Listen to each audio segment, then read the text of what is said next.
মানে সবে শুনে কিন্তু নিজে কিছু বলতে পারে না। মাথা দ্বিতীয় অপারেশনের পরে ওর মাথা এক সাইড ড্যামেজ হয়ে গেছে। ডাক্তাররা বলছে অত কথা বলতে পারে না, ওটা দোয়া করেন আল্লাহর কাছে। 4 তারিখে বাইরের কাছে বাবা আম্মা কাছে না বললা দেবিদ্যা কালাসান মারের এখানে আন্দোলনে গেছে। আলমপুর চৌমুহনীতে আমরা অবস্থান করি। তারপর যখন আমরা মিছিল নিয়ে সামনের দিকে আগাই, ওই যে আওয়ামী লীগ, যুবলীগ, ছাত্রলীগ ওরা ছাত্রদের উপরে ধাওয়া করছে।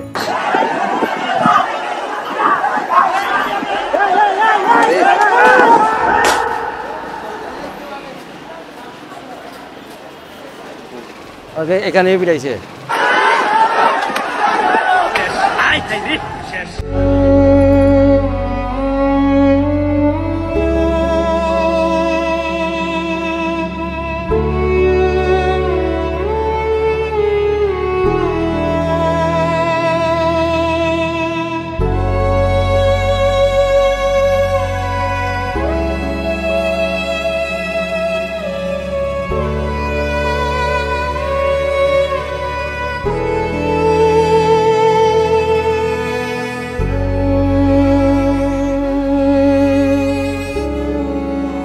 কি অনুভূতি এখন তো অ্যাকচুয়ালিতে যেইভাবে জীবনযাপন করতে আছে, তার আম্মায় তার বাবায় তারে খাওয়াই দিতে হয়, কাপড় চোপড় পরাই দিতে হয়, হ্যাঁ টয়লেটের পানিটা সহ নিয়ে দিতে হয়, এক ধরনের সে কিন্তু পুরো প্রতিবন্ধী হয়ে গেছে।